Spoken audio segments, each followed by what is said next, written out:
हम स्वराज्य के लिए मर नहीं पाए, लेकिन स्वराज्य के लिए जी सकते हैं। देश के लिए मरने का सौभाग्य नहीं मिला, लेकिन देश के लिए जीने का सौभाग्य मिला है। 125 करोड़ देशवासी, 125 करोड़ देशवासी, आज देश के लिए मरने का समय नहीं है, आज देश के लिए जीने का समय है। और इसलिए भाइयों बहनों, अगर 125 करोड़ देशवासी देश के लिए जीने का संकल्प करते हैं, 125 करोड़ देशवासी एक नागरिक एक कदम चले, तो मेरा देश 125 करोड़ कदम आगे बढ़ जाएगा। ये जनशक्ति है जिसके सामर्थ्य से भारत का भविष्य बनने वाला है। और भाइयों बहनों, आपका मुझ पर भरोसा है, मेरा आप पर भरोसा है। और ये भरोसे की ताकत है जो भारत के सामान्य मानवी के सपनों को पूरा करने का सामर्थ्य रखती है। और भाइयों बहनों, उसी के आधार पर हमें आगे बढ़ना है। भाइयों बहनों, देश की जनता ने 3 सेंचुरी लगाई है, ट्रिपल सेंचुरी। एनडीए को 300+ दे दी।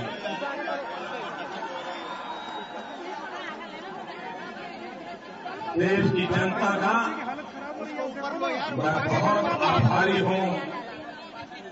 भाइयों बहनों, मैं प्रारंभ से कहता आया हूं, ऊपर कर दो, आप ऊपर कर दो, ऊपर कर दो।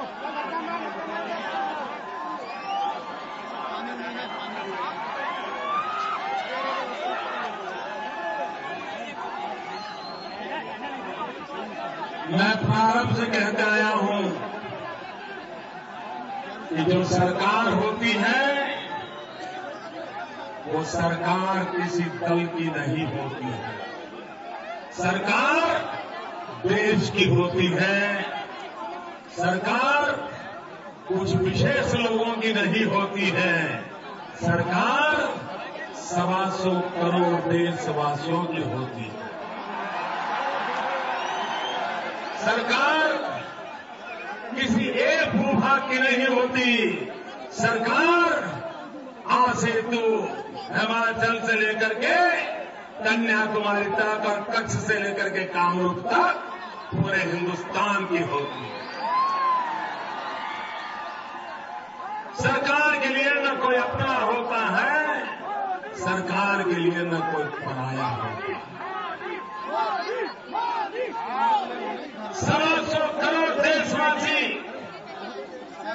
ये हमारे अपने होते हैं। उन्हीं का कल्याण, उन्हीं का सुख, उन्हीं की जिंदगी में बदलाव लाना ये सरकार की प्राथमिकता होती है। और इसलिए भाइयों बहनों, चुनाव की सरगर्मी समाप्त हो चुकी है। देश की जनता ने अपना वर्डिक्ट दे दिया है। और वो वर्डिक्ट हमें ये भी कहता है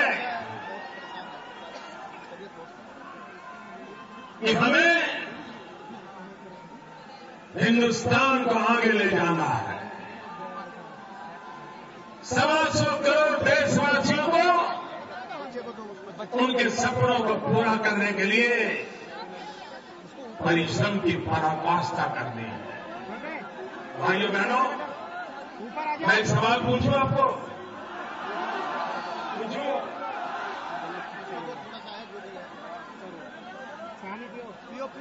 परिश्रम करने की मेरी जो क्षमता है, मेरा सवाल समझोगे? पूछूं? परिश्रम करने की मेरी जो प्रतिबद्धता है, परिश्रम करने की मेरी जो पराकाष्ठा है, इसमें इस देश में किसी को शक है क्या? किसी को शक है क्या? हम तो मजदूर नंबर 1 है भाई।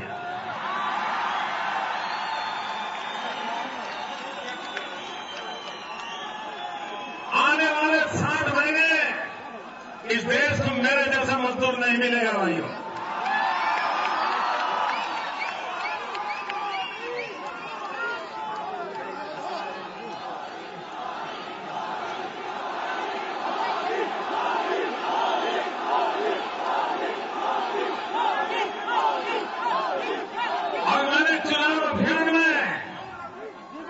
मजदूर कैसा होता है ये उदाहरण प्रस्तुत कर दिया है। और ये एक विषय है कि मेरे विरोधी भी उस पर सवालिया निशान नहीं लगाते। मेरा घोर विरोधी मीडिया वाले भी इस विषय पर मेरे खिलाफ एक शब्द नहीं बोलते, मानते यार बड़ी मेहनत करने वाला इंसान। भाइयों बहनों, 4 बार आपने मुझे मुख्यमंत्री के नाते दायित्व दिया है और एक दिन भी मैंने वैकेशन नहीं लिया है, क्योंकि मैं मानता हूं कि आपने मुझे जो जिम्मेवारी दी है इसको पूरा करने में शरीर का प्रत्येक कण, समय का प्रत्येक क्षण 125 करोड़ देशवासियों को समर्पित है।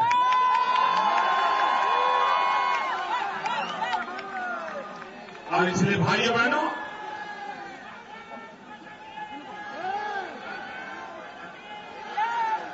मैं आपको विश्वास दिलाता हूं, मैं देशवासियों को भी विश्वास दिलाता हूं,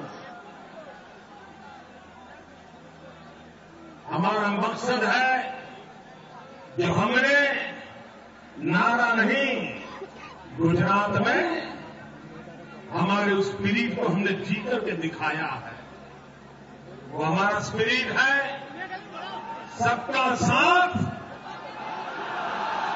सबका साथ, सबका साथ, सबका साथ, सबका साथ। भाई बहनों, सबका साथ सबका विकास, यही हमारे काम का मंत्र है। और ये खोखले शब्द नहीं है, ये हमारे स्पिरिट है, हमारे वर्क कल्चर का डीएनए है। और इसलिए भाइयों बहनों, जनता ने हमें स्पष्ट बहुमत दिया, एनडीए को इतना भारी संख्या में हमें विजय दिया। लेकिन भाइयों बहनों, ये विजय हमारे लिए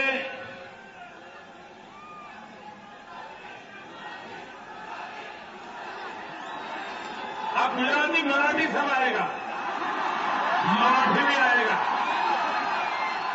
लेकिन मेरे बड़ौदा के भाइयों बहनों, अब आपने मोदी को बड़ौदा का नहीं रहने दिया, देश का बना दिया। अब आप ही ने बना दिया है, मैं क्या करूं? आप ही ने मुझे बना दिया भाइयों बहनों। और इसलिए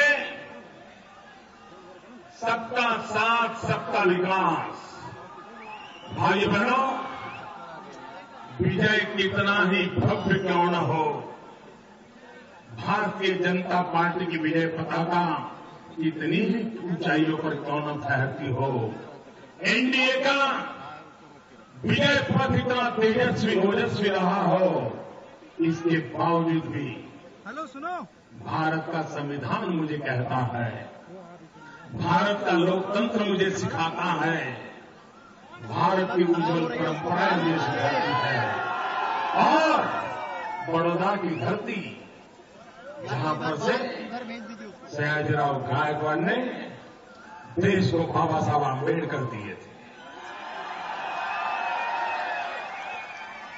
कभी कभी लगता है अगर गायकवाड़ न होते तो देश को बाबा साहब आंबेडकर न मिलते। ऐसा जिस धरती पर पवित्र काम हुआ है, इस धरती पर से बाबा साहब आंबेडकर का पुण्य स्मरण करते हुए मैं देशवासियों को विश्वास दिलाना चाहता हूं। हमारे लिए लेटर एंड स्पीच में देश के सभी दलों को, हमारे कितने ही विरोधी क्यों न हो, सबको साथ लेकर के चलने का हमारा मकसद है। हम कोई कोशिश करने में कमी नहीं रखेंगे। जब अखबार वाले मुझे टीवी इंटरव्यू में पूछते थे, बोले मोदी जी अगर बहुमत नहीं आया तो क्या करोगे, टिकना नहीं होगा तो क्या करोगे? मैं उनको कहता था कि सरकार चलाने के लिए देश की जनता हमें स्पष्ट जनादेश देने वाली है, और वो दिया। लेकिन मैंने उस समय भी कहा था, सरकार चलाने के लिए स्पष्ट जनादेश होने के बावजूद भी देश चलाने के लिए हम सबको साथ रखना चाहते हैं। सरकार चलाने के लिए बहुत कुछ मिल चुका है, देश चलाने के लिए सबको लेकर के चलना ये हमारी जिम्मेवारी है। इस जिम्मेवारी को हम सर झुका करके नम्रतापूर्वक अदा करने के लिए सफल हो, इसके लिए मुझे आपके आशीर्वाद चाहिए।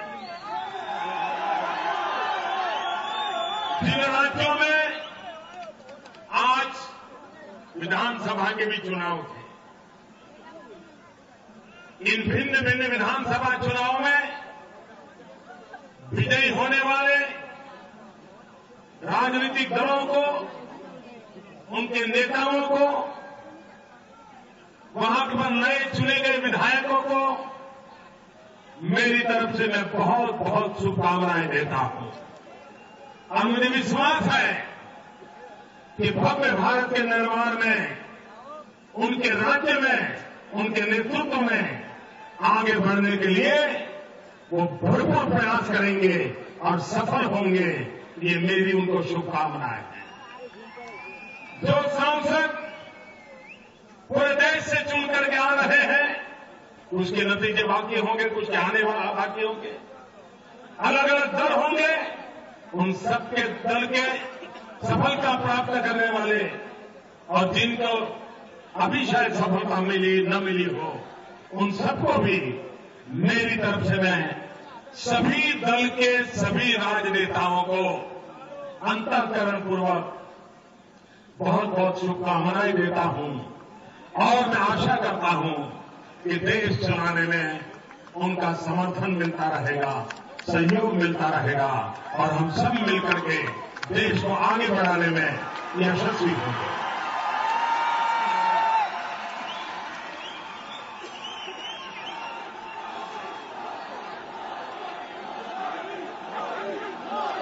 भाइयों बहनों,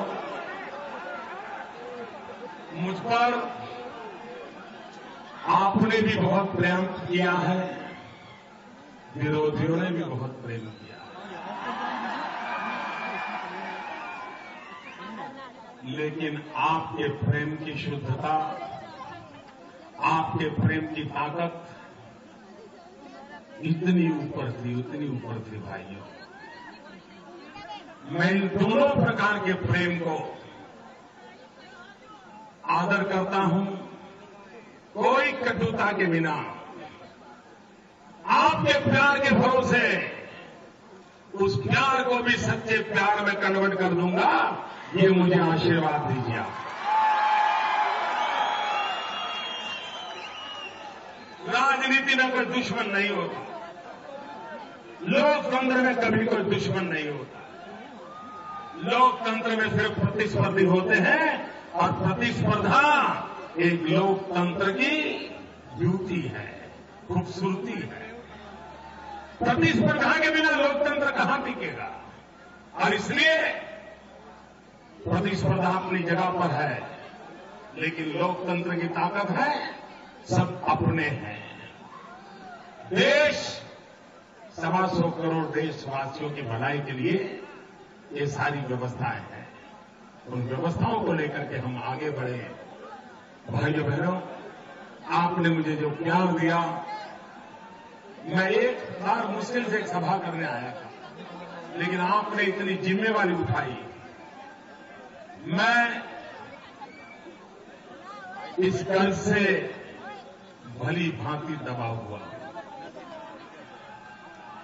भाइयों बहनों, मैं इस नगरी का विकास करके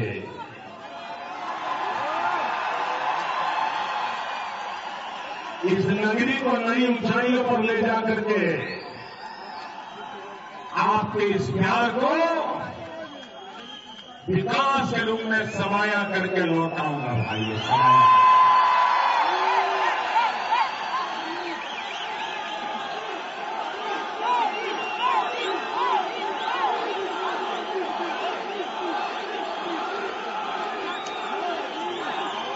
फिर एक बार भारत के 60 साल के जनरल इलेक्शन में सबसे बड़ा रिकॉर्ड एस्टैब्लिश करने के लिए फिर एक बार आपको नतमस्तक होकर के नमन करता हूं, आपको प्रणाम करता हूं। और राजनीतिक क्षेत्र के उन कार्यकर्ताओं का भी जिन्होंने 40-45 डिग्री टेम्परेचर में पोलिंग बूथ को संभाला, जिन्होंने घर घर जाकर के लोग कहते थे, अरे आप चिंता मत करो, आने की जरूरत नहीं है, ऐसा कहते थे लोग। फिर भी वो कहते थे, नहीं हमारा कर्तव्य, हम आएंगे, हम कहेंगे, मिलेंगे। ये तपस्या है, ये तपस्या जिन्होंने की है, उन लाखों लाखों भाइयों बहनों को, उन लाखों लाखों कार्यकर्ताओं को हृदय से मैं अभिनंदन करता हूं। बहुत बहुत बधाई।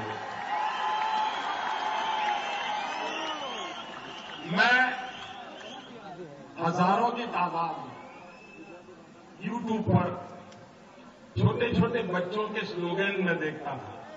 मैं जरा सोशल मीडिया में जरा नजर करने का मेरा शौक है। 1-1 साल के, 2-2 साल के बच्चे अब की बार यूट्यूब पर देखिए आप, जिन बच्चों को शायद अभी अभी तो मां, पप्पा, मम्मी बोलना सीखा था, वो बच्चे भी, इसका मतलब ये हुआ, इसका मतलब ये हुआ कि 15-16 साल के बाद जो चुनाव आएंगे,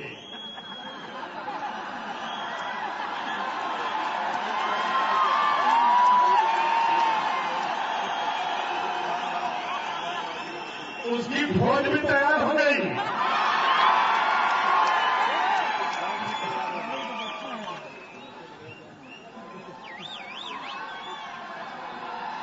और यही तो लोकतंत्र की ताकत है। पीढ़ी दर पीढ़ी सक्रियता बढ़ती चले, लोग जुड़ते चले, कारवां बढ़ता चले। भाई, मैं फिर एक बार आप सबका बहुत बहुत धन्यवाद करता हूं। मैं विशेष रूप से बड़ोदरा भारतीय जनता पार्टी का आज आभार व्यक्त करता हूं कि उन्होंने मुझे यहां बुलाया, चुनाव लड़ने के लिए मुझे अवसर दिया और आप लोगों ने रिकॉर्ड कर दिया।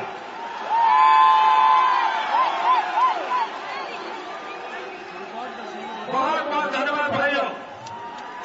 दोनों मुट्ठी बांध करके मेरे साथ बोलेंगे, वंदे। पूरी ताकत करिए। हम मीडिया वाले मेरी तरफ नहीं, आपकी तरफ आएंगे। वंदे वंदे वंदे वंदे वंदे वंदे वंदे वंदे वंदे बड़ा इतका आता चलायला सगळं चांगलं झालं ना संतोष आहे ना तुम्हाला હવે આપણે ગુજરાતીમાં મજા આવી ગઈ ને યાદ પડી ગઈ ને 3 in 1 થેન્ક યુ